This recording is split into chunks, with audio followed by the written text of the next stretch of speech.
Hi, I'm Phil Harbottle and this is my 74th video continuing discussing the detective fiction written by SF writer John Russell Fearn.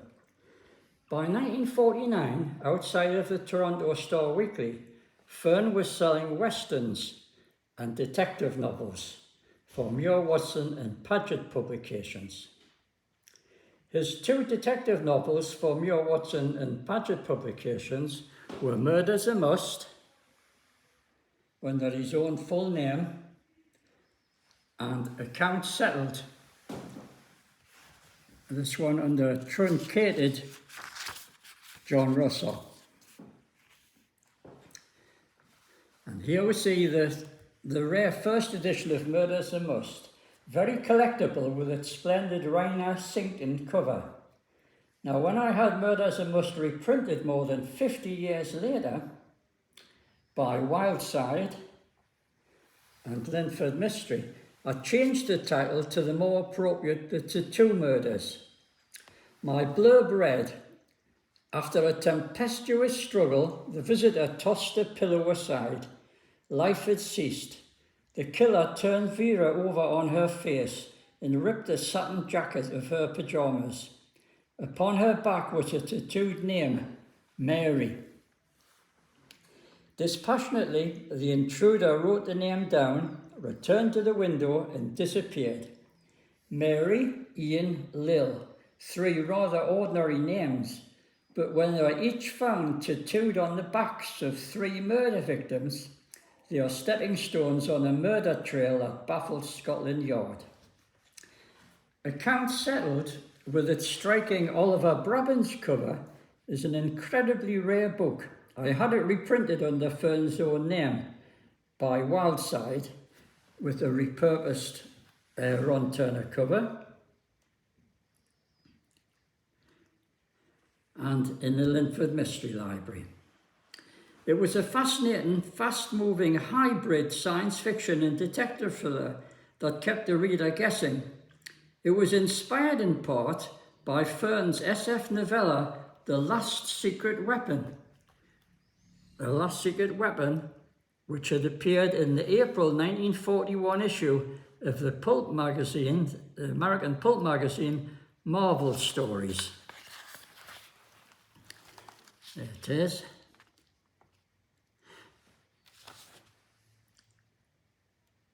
But the development was completely different, having resonances with John Dixon Carr and Agatha Christie. The blurb read, Emerson Drew, ruthless financier, orders his strong-arm man to murder scientist and inventor Roger Quinton. Quinton is thrown, screaming in agony, down a disused mine shaft, and Drew and his co-conspirators, Darnholm and De Brock, thought that the way was clear to exploit Quinton's amazing new invention, but they reckoned without Larry Clark of the CID and Quinton's uncanny scientific genius. Link by link, Larry, aided by Drew's secretary Joyce Sutton, forges a chain of evidence that was to send Drew and his cohorts to their agonizing doom. But who was Joyce Sutton? Was she Quinton's daughter on a trail of vengeance? And Quinton himself, did he really die in the deep mud-filled pit shaft? Also at this time, Fearn had begun what was to become a fateful association with a new firm of publishers in London, Skyen Limited. We see them on the bottom row there. His first commissions were for romantic fiction and were not full-length novels.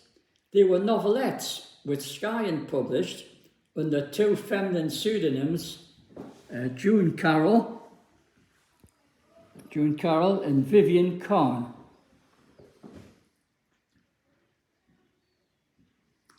And they were published as pamphlet-type booklets of 16, 32, or 48 pages, according to length. These incredibly rare, charming little stories were further distinguished by carrying Ron Turner's very first book covers. His first book covers weren't science fiction, they were romances.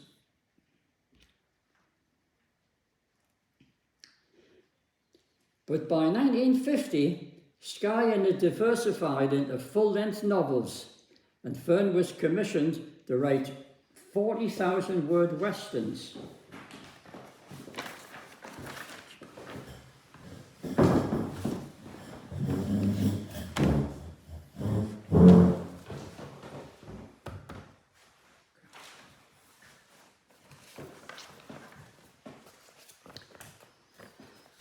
Here we see Fearn's first 9 westerns. Fearn was then the chairman of the File Writing Society, a local writers' club which he'd founded after the war. One of his close friends in the club was Matthew Japp. Matt Japp was not an experienced writer, but he had a facility for plotting westerns, and Fearn collaborated with him on 5, there was 5 in the second row, on 5 of his 9 westerns for Skyen. Japp wrote a very short synopsis of the plot, identifying the main characters in action, with Fearn doing all of the actual writing. The westerns were published under Fearn's own name, and Fearn privately paid Japp 25% of the proceeds.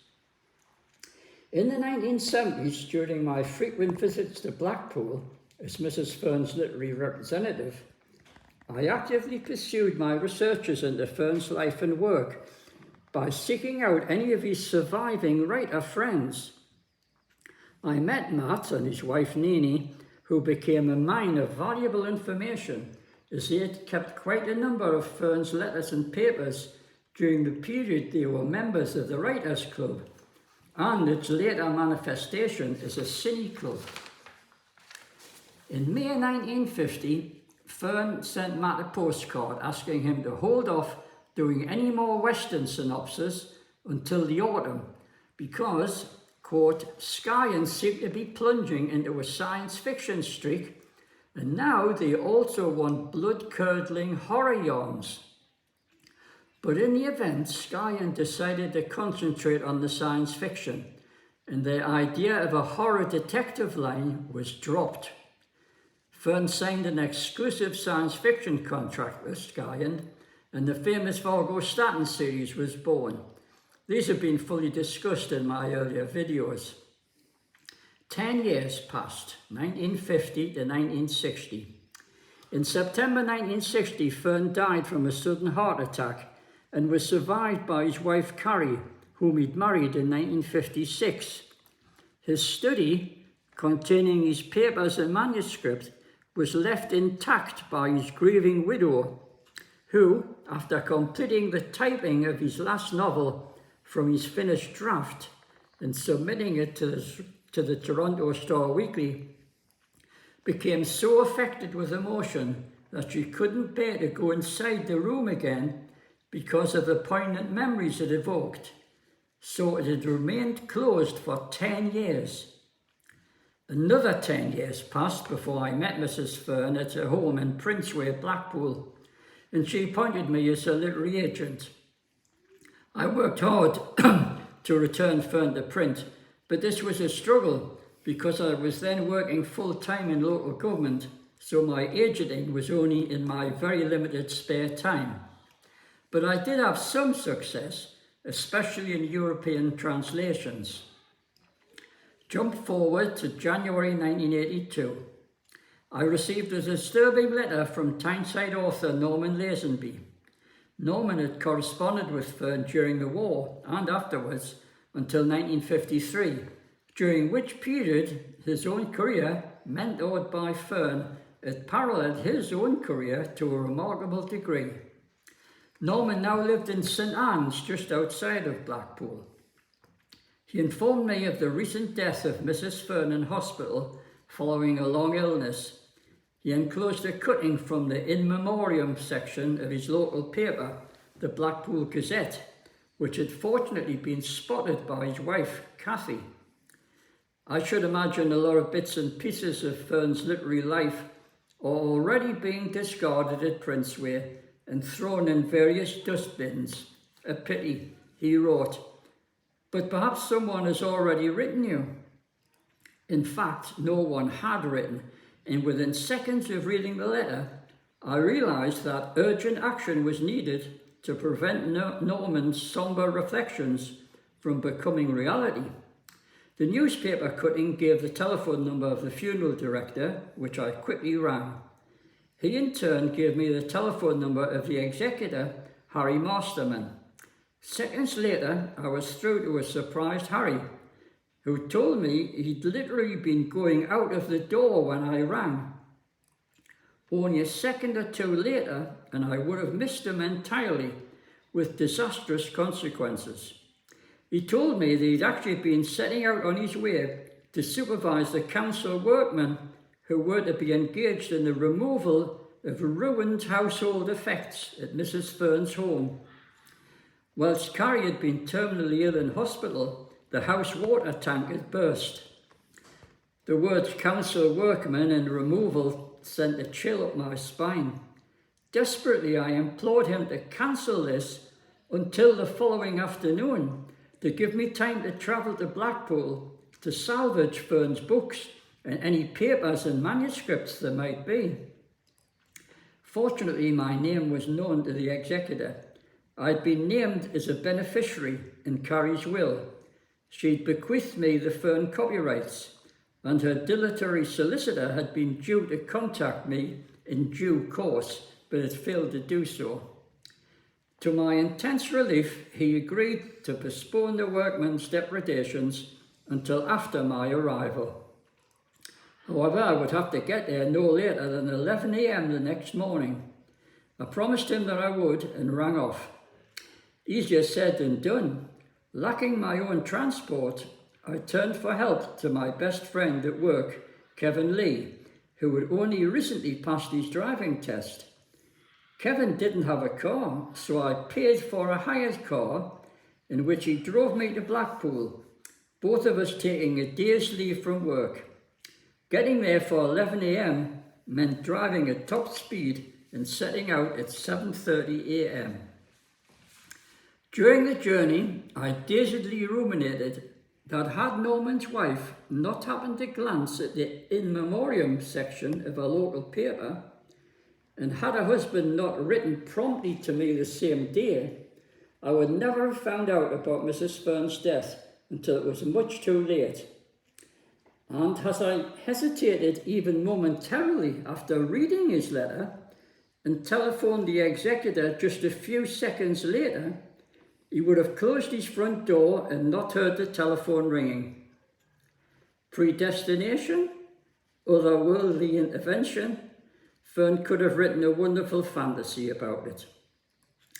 Later that morning, next morning, I was received at the Fearn home by the executor and his wife.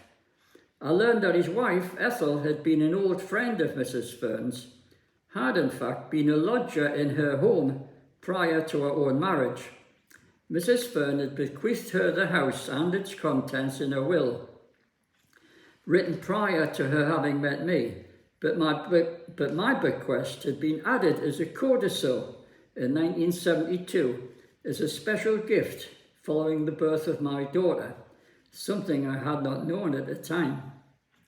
Naturally, the Mastermans had been anxious to have the workmen start on clearing the house in order to repair the severe water damage caused by the burst tank.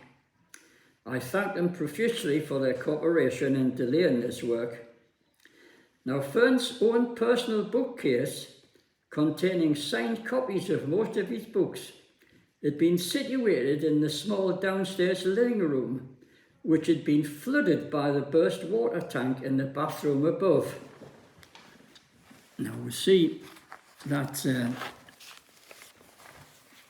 bookcase and Fearn's album photograph there. There's Carol Mawson, one of his good companion theatrical teenagers, reading his book. You see Fearn's hardcover books on the top shelf there, and there's all Sky and Vorgostat and paperbacks along the bottom. But the bookcase was on top of a sideboard, so that when the ceiling above had disgorged all the water and flooded everything, the books had been miraculously preserved.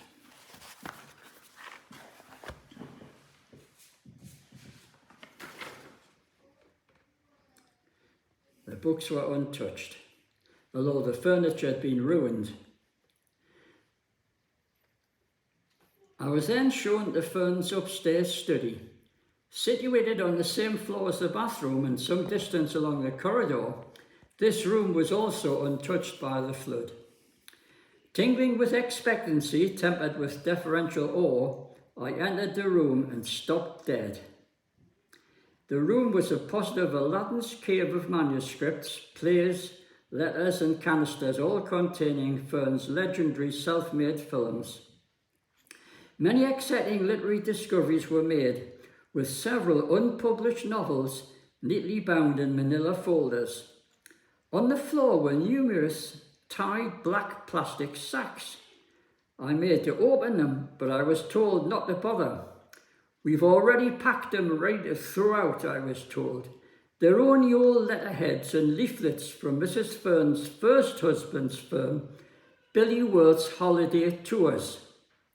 So I never opened the bags, and they were all destroyed later that afternoon. But what neither I nor the executor realised then was that they almost certainly contained vast amounts of Fearn's manuscript carbon copies, quite possibly most of what he'd written since his marriage.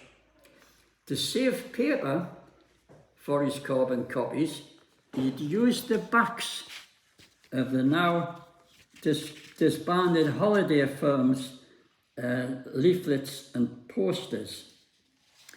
Here we see just a few of them.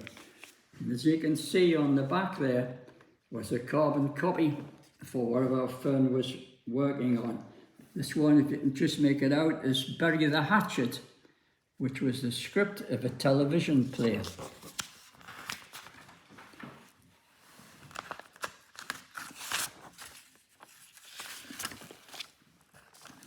See there, Bury the Hatchet. So all of these plastic sacks stuffed with papers were thrown out. They had Fearn's manuscripts on the back, and nobody realised it.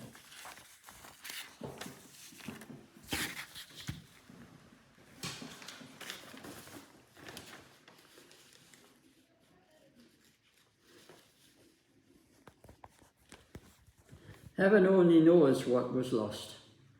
However, I didn't worry about this at the time.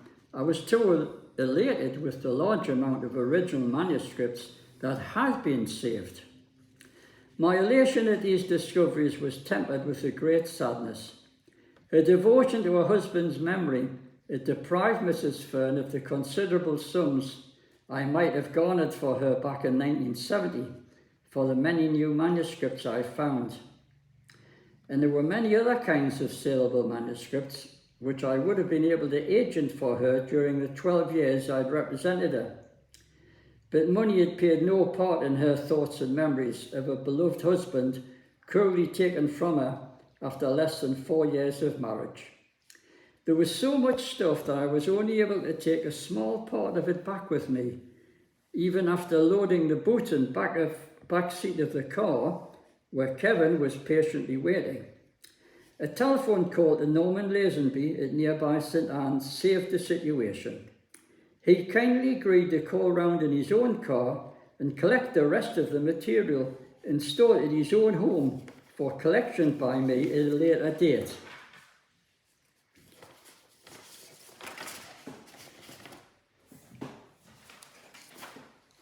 I wish here to express my sincere thanks to the late Norman Lazenby and his wife Cathy and the sympathetic masterminds who later discovered several other manuscripts in the bedroom and promptly forwarded them to me.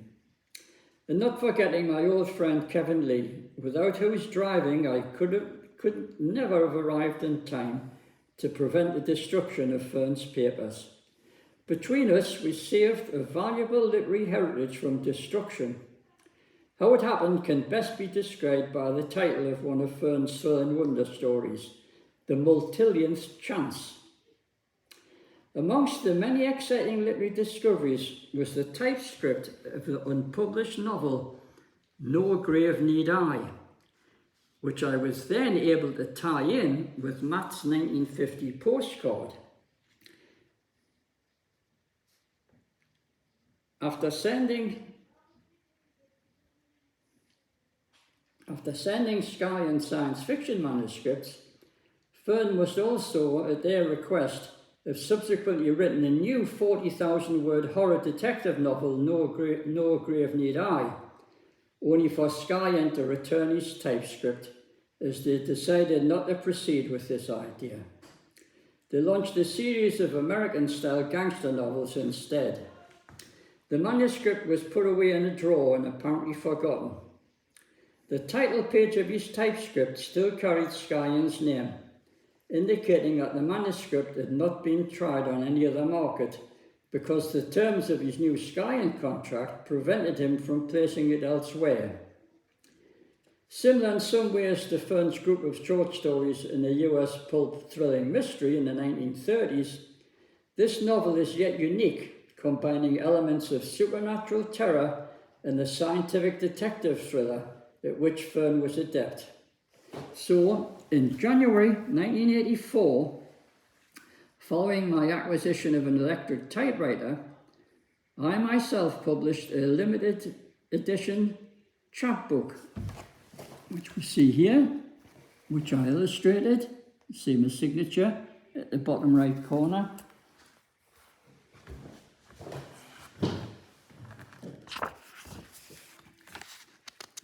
That's it, No Grave Need I, which I typeset with my new electric typewriter. So at least that novel was published.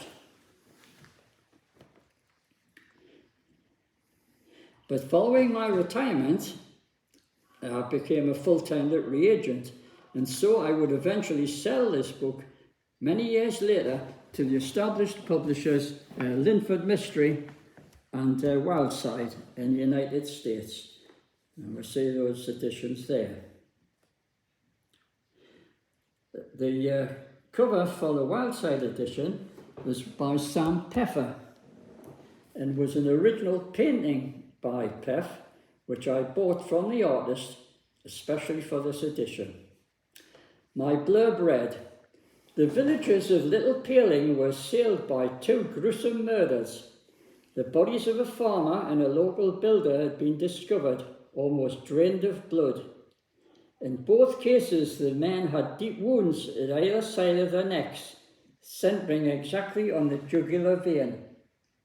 The village police, out of their depth, called in Scotland Yard, but they made little progress until Peter Malden began to suspect there was some sinister connection to his wife Elsie's first husband, George Timberley, who had effectively committed suicide by drinking himself to death.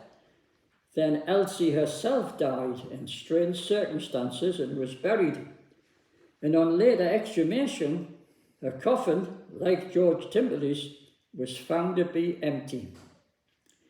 Amongst the many other unpublished manuscripts I was able to discover and rescue from the tip were 4 other detective novels, Many a Slip, The Man Who Was Not, Reflected Glory, and an unfinished novel, One Way Out. What became of these unpublished detective novels will be the subject of my next video. Here we see Fearn's actual manuscript of No Grave Need I. You can see on the title page there that he's addressed it to Skyen Limited.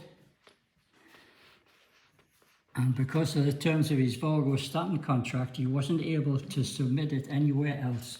So it remained locked away in his drawer for decades until I salvaged it.